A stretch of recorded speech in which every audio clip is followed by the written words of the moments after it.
오늘은 광야의 시험이라는 제목으로 하나님의 말씀을 전하겠습니다. 우리가 예수님을 믿고 우리의 구주와 임금으로 시인하고 우리 마음에 모셔드리면 우리는 새로운 피조물이 되게 됩니다. 또한 성령님이 우리 안에 내주하게 되십니다. 성령의 내주하심으로 우리는 성령과 동행하며 또한 성령 충만한 삶을 살아갈 수 있습니다. 그리고 우리는 궁극적으로 천국을 바라보며 살아가게 되는 삶을 살아갑니다. 그러나 우리에게 이 땅에서의 삶은 광야라는 삶도 있습니다. 그것은 이스라엘 백성들에게도 마찬가지였습니다. 그들은 종살이하던 애굽으로부터 떠나 홍해를 건너는 놀라운 사건을 경험하였습니다. 바울은 홍해를 건넌 이 사건을 고린도전서 10장 2절에서 이스라엘 백성들이 세례를 받았다라고 이렇게 해석합니다. 세례받은 이스라엘 백성들은 젖과 꿀이 흐르는 가나안 땅에 들어가기 전에 바로 그곳에 들어가지 않고 광야라는 중간 지점을 반드시 거쳐야만 했습니다. 하나님께서는 하나님의 자녀들에게 광야를 허락하시고 체험하게 하시는 것은 분명한 하나님의 의도와 계획이 있는 것입니다. 그렇다면 예수님은 어떠셨을까요? 예수님은 세례요한에게 세례를 받으셨습니다. 그 세례를 받으신 후 비둘기 같은 성령이 예수님 위에 임하셨습니다. 예수님도 인간의 몸을 입고 오셨기 때문에 예수님은 성령의 기름 부으심이 필요하셨습니다.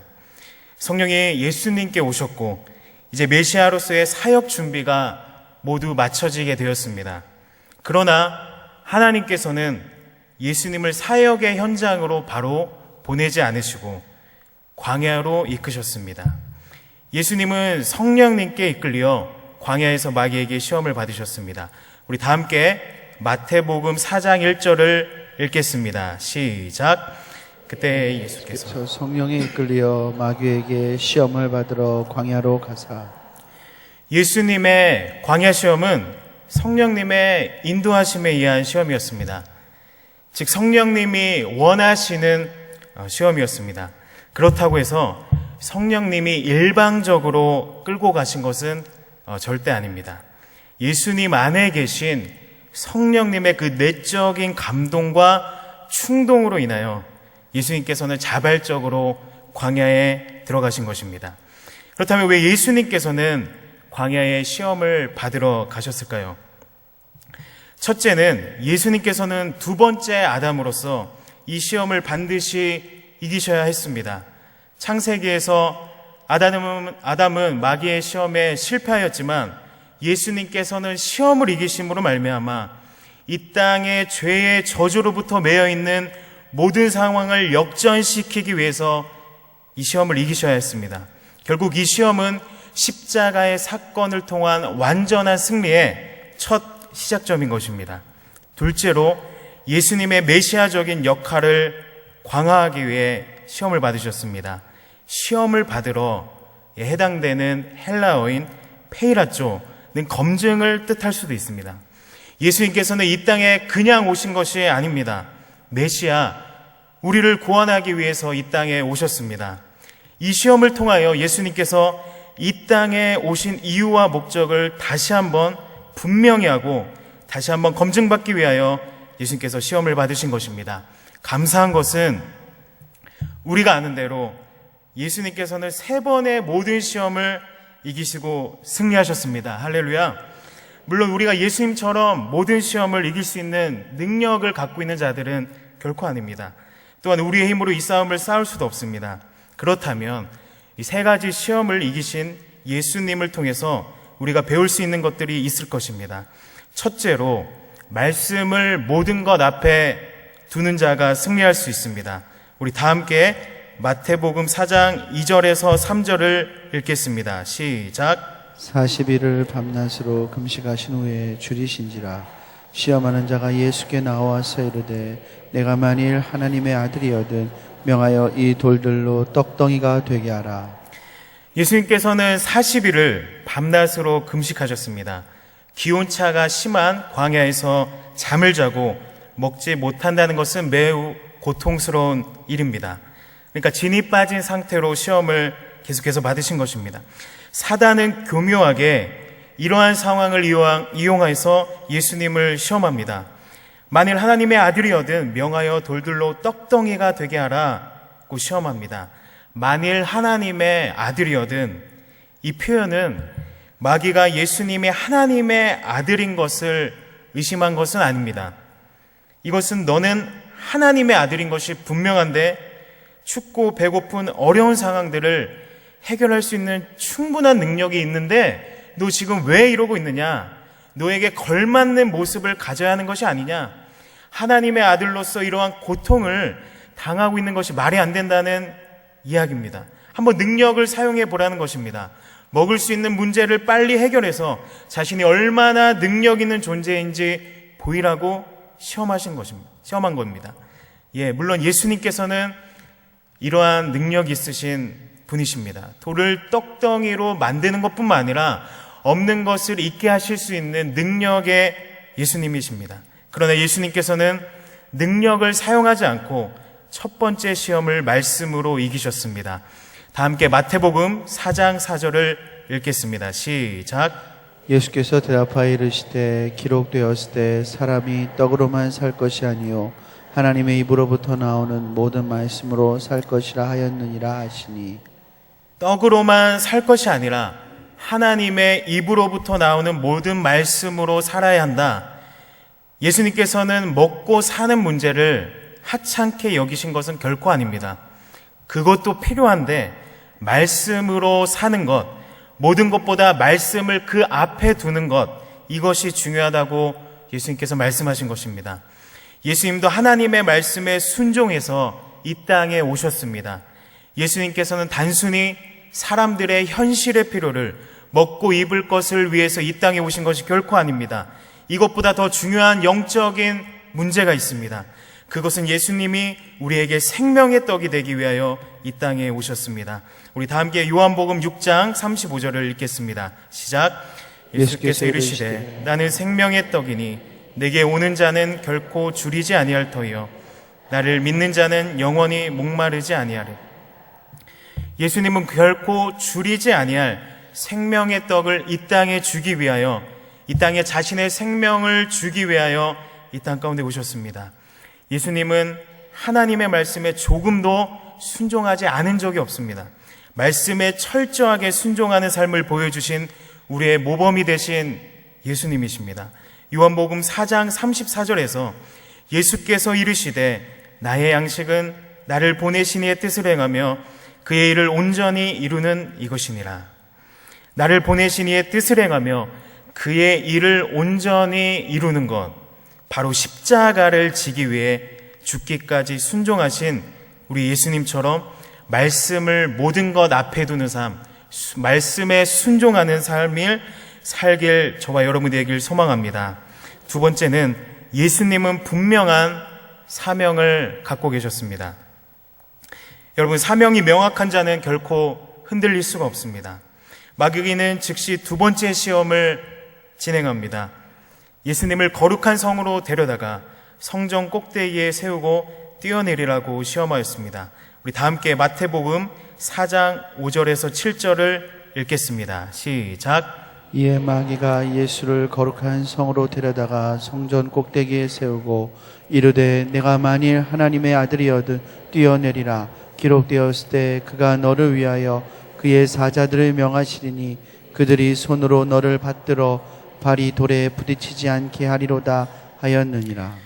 예수께서 이르시되 또 기록되었을 때 주 너의 하나님을 시험하지 말라 하였느니라 하시니. 이때 놀라운 점은 마귀가 예수님을 말씀으로 시험합니다. 그 말씀은 내가 하나님의 아들이라면 뛰어내렸을 때 천사들이 받들어서 발이 돌에 부딪히지 않게 할 것이다 라는 것이었습니다. 왜 마귀는 이런 말씀을 사용해서 예수님을 유혹하였을까요? 마귀가 예수님에게 보고 싶어 했던 모습은 과연 무엇이었을까요? 마귀의 의도는 무엇이었을까요? 만약 예수님께서 성전 꼭대기에서 뛰어내리고 천사들의 도움 아래 다치지 않고 성전 앞에 내려와 백성들 앞에 선다면 그곳에 있던 모든 사람들은 예수님의 신비한 능력에 열광하게 될 것입니다.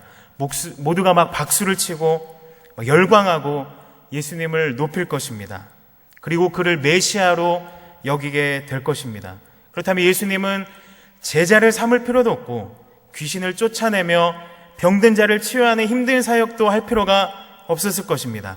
십자가의 사건 없이도 쉽게 메시아가 될 수 있는 것을 마귀는 보고 싶어 했습니다. 그러나 예수님은 이 시험을 더 치밀하게 말씀으로 이기셨습니다. 주 너의 하나님을 시험하지 말라. 이것은 신명기 6장 16절의 말씀을 인용한 것입니다. 우리 다 함께 신명기 6장 16절을 읽겠습니다. 시작. 너희가 마사에서 시험한 것 같이 너희의 하나님 여호와를 시험하지 말고. 출애굽한 이스라엘 백성들이 르비딤이라는 곳에 진을 쳤을 때 백성들은 마실 물이 없다고 크게 원망하며 모세랑 다투기 시작했습니다. 그때 모세가 하나님께 부르짖었고 하나님께서는 모세에게 호렙산의 반석을 치게 하셨습니다. 그때 반석이 쪼개지면서 생수가 터져 나왔습니다. 우리 다 함께 출애굽기 17장 6절에서 7절을 읽겠습니다. 시작. 내가 호렙산에 있는 그 반석 위 거기서 내 앞에 서리니 너는 그 반석을 치라. 그곳에서 물이 나오리니 이스라엘 목전에서 그대로 행하니라. 그가 그곳 이름을 마사 또는 무리바라 불렀으니 이는 이스라엘 자손이 다투었으며 또는 그들이 여호와를 시험하여 이르기를 여호와께서 우리 중에 계신가 안 계신가 하였습니다. 바로 이 장소가 마사입니다. 그렇다면 모세가 친 이 반석은 무엇이었을까요? 사도 바울은 이 반석을 다음과 같이 해석합니다. 고린도전서 10장 4절을 함께 읽겠습니다. 시작. 다 같은 신령한 음료를 마셨으니 이는 그들을 따르는 신령한 반석으로부터 마셨음에 그 반석은 곧 그리스도시라. 사도 바울은 이 반석을 바로 그리스도다라고 말하고 있습니다. 그리스도로부터 나온 생명수를 사실 이스라엘 백성들이 마심으로 살게 된 것입니다. 즉 모세가 친 이 반석은 자기 살을 찢어 생명을 주신 예수님을 예표하는 것입니다.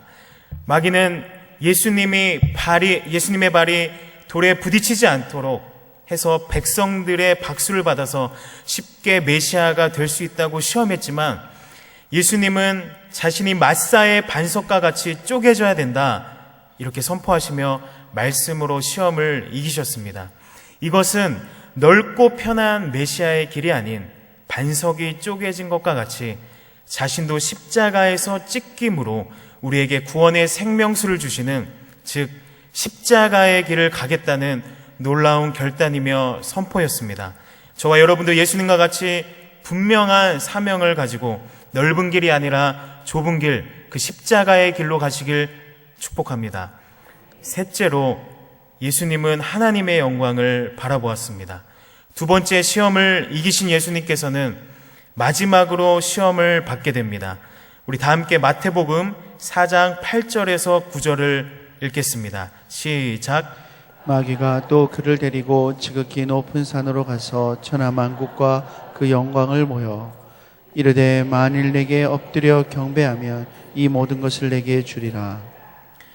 마귀는 예수님을 데리고 지극히 높은 산으로 갑니다. 그리고 그곳에서 천하만국과 그 영광을 보여줍니다. 그리고 엎드려 경배하면 이 모든 것을 주겠다고 약속합니다. 마귀는 아예 대놓고 말합니다.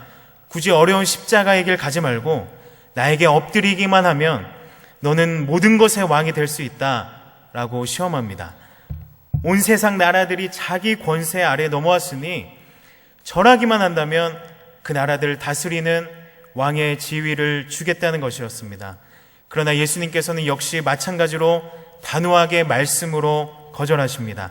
우리 다 함께 마태복음 4장 10절을 읽겠습니다. 시작. 이에 예수께서 말씀하시되 사탄아 물러가라. 기록되었으되 주 너의 하나님께 경배하고 다만 그를 섬기라 하였느니라. 이 말씀은 신명기 6장 13절을 인용한 것입니다. 그런데 12절과 함께 읽어보면 예수님의 의도를 더 분명하게 알 수 있습니다. 우리 다 함께 신명기 6장 12절에서 13절을 읽겠습니다. 시작. 너는 조심하여 너를 애굽 땅 종되었던 집에서 인도하여 내신 여호와를 잊지 말고 내 하나님 여호와를 경외하며 그를 섬기며 그의 이름으로 맹세할 것이니라. 하나님께서는 이스라엘 백성을 애굽 땅에서 이끌어내셨습니다. 마귀가 예수님께 보여주었던 그 온 세상 만국의 영광들은 마치 애국과도 같은 것입니다. 이스라엘 백성들은 광야 생활을 하는 동안 계속해서 애굽을 그리워하며 잊지 못했습니다. 왜냐하면 비록 그들이 몸은 힘들었지만 먹고 마시는 것에 있어서는 풍족했기 때문입니다.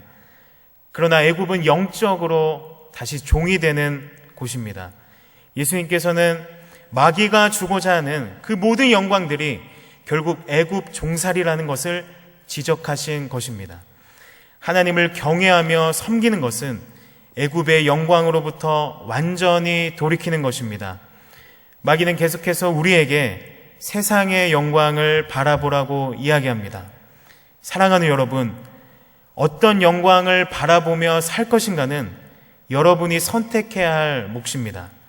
여전히 세상에서 잘 되는 것, 이름이 높아지는 것에 대해서 여러분의 관심과 생각이 집중되어 있다면 그것으로 인하여 물질과 세상 영광이 여러분에게 풍요로워질지는 몰라도 결국 영적으로는 종이 되는 것입니다. 여러분, 눈을 돌이켜서 애굽의 영광에서 하나님의 영광을 위한 삶을 살길 축복합니다. 예수님께서는 세상 영광을 바라보며 살아가는 우리에게 종의 사슬을 끊으시고 진정한 구원의 자유를 주셨습니다. 예수님께서 세상 영광을 바라보며 살아가는 우리들에게 자유를 주셨듯이 우리가 세상의 영광을 포기하고 하나님이 원하시는 영광을 위해 십자가를 지길 바랍니다. 결국 이 세 가지 시험을 통해서 우리가 알 수 있는 것은 메시아로서 예수님은 십자가를 질 것인가 아니면 십자가의 길을 포기할 것인가에 대한 시험이었습니다. 예수님은 결국 십자가의 길을 선택하셨습니다. 그 십자가에 담겨져 있는 의미를 우리에게 알게 하셨습니다. 그것은 십자가는 곧 말씀에 순종하는 삶이고, 십자가는 사명이고, 십자가는 하나님의 영광의 길인 것입니다. 그래서 우리의 모범이 되신 예수님을 바라보며 광야 같은 삶에서 십자가의 길을 걸어감으로써 승리하시는 모든 성도님들이 되길 간절히 소망합니다. 우리 함께 기도하겠습니다. 이 시간 우리 함께 들은 말씀을 생각하며 기도하겠습니다. 하나님, 광야 같은 삶에서 승리하게 하여 주옵소서. 예수님이 보여주셨던 말씀에 순종하며 살아가는 삶을 살게 하여 주옵소서. 나에게 주신 사명을 붙잡고 하나님의 영광을 위한 삶을 살아가는 우리 모두가 되게 하여 주옵소서. 우리의 모범 되신 예수님을 따라가는 삶을 살아가게 하여 주옵소서. 우리 함께 기도하겠습니다. 사랑의 주님, 감사드립니다. 주님께서는 세 가지 시험을 모두 이기시고 십자가의 길을 선택하심으로 말미암아 우리에게 생명의 떡이 되셨고 우리에게 생명수가 되셨고 하나님의 영광이 되는 삶을 사셨습니다. 하나님, 모범 되신 예수님을 우리가 바라보며 살아가게 하여 주옵소서. 주님께서 십자가의 길을 포기하지 않고 모든 시험을 이기심을 말미암아 십자가의 완전한 승리를 이루셨듯이 하나님, 우리가 그렇게 살아가는 삶이 되게 하여 주옵소서. 하나님, 우리의 삶을 도와주시고 이 광야 같은 삶에서 우리가 예수님 바라보며 살아가게 하여 주옵소서. 예수님께서 걸어가신 그 십자가의 길을 내가 걸어가길 원합니다. 하나님, 우리의 삶이 불만스럽고 여전히 이해되지 않는 부분이 있다 하더라도 이 시간 예수님을 바라보며 살아가는 축복이 있게 하여 주옵소서. 우리가 예수님을 따라가면 그것은 곧 축복이요 우리에게 놀라운 삶을 주시는 것임을 믿습니다. 우리를 애굽의 영광에서 돌이키시고 하나님의 그 영광을 바라보며 살아갈 수 있게 하시니 감사드립니다. 우리가 날마다 주님 따라가게 하여 주시고 주님을 섬기며 살아가는 우리 모두가 되게 하여 주옵소서. 우리 한 번 더 기도하실 때 이 시간에는 나라와 민족을 위해 기도하겠습니다. 제사장 나라, 거룩한 백성이 되게 하여 주옵소서. 북한의 악한 정권이 무너지게 하여 주시고 복음으로 새롭게 되는 역사가 일어나게 하여 주시옵소서. 그 사명을 위해서 우리 교회를 세우셨는데 우리 교회의 11,100의 비전을 속히 이루어 주시고 지역사회를 섬기며 복음하는 일에 앞장서게 하여 주옵소서. 또한 하나님께서 세워주신 담임 목사님의 사역과 건강을 위해서 기름 부어주시고 목사님을 통하여 수많은 영혼이 주님께 돌아올 수 있는 역사가 일어나게 하여 주시옵소서. 말씀으로 마지막으로 오늘 예배를 주관하며 섬기는 사권사회를 위해서 함께 합심으로 간절한 마음으로 기도하겠습니다. 하나님 감사합니다. 우리나라를 지켜주시고 인도하여 주신 주님, 하나님 이때까지 보호하여 주시고 축복의 길로 인도하여 주시고 우리를 예수 믿는 민족으로 만들어 주셨는데 하나님 우리가 제사장 나라가 되지 못함을 회개합니다. 하나님 다시 한번 우리가 구하는 것은 하나님 우리가 제사장 나라 거룩한 백성이 되게 하여 주시옵소서. 북한의 악한 정권이 무너지게 하여 주시고 하나님 속히 복음으로 새롭게 되는 역사가 일어나게 하여 주시옵소서. 하나님 그 사명을 위해서 우리 교회를 세우심을 감사드립니다. 천안에 있는 모든 사람들을 섬기며 그들에게 복음을 전할 수 있는 우리 교회가 되게 하여 주옵소서. 그러기 위해서 성령의 충만함이 필요합니다. 성령님의 도우심이 필요합니다. 하나님께서 함께하여 주시고 역사하여 주옵소서. 하나님 우리 교회 11,100개의 비전을 이루어 주시고 하나님 우리가 정말 이 시대에 천안 아산 지역에 하나님의 빛이 되고 하나님의 도구가 되는 교회가 되게 하여 주옵소서. 또한 하나님께서 세워주신 담임 목사님의 사역과 건강을 위해서 기도합니다. 주님 기름 부어주시고 목사님을 통하여 그 말씀을 선포하실 때 수많은 영혼이 주님께 돌아오게 하여 주옵소서. 하나님 사권사회를 통하여서 주님의 길을 걷게 하여 주시고 날마다 주님을 섬기며 살아가는 놀라운 삶 살게 하여 주옵소서. 감사드리며 예수님의 이름으로 기도합니다.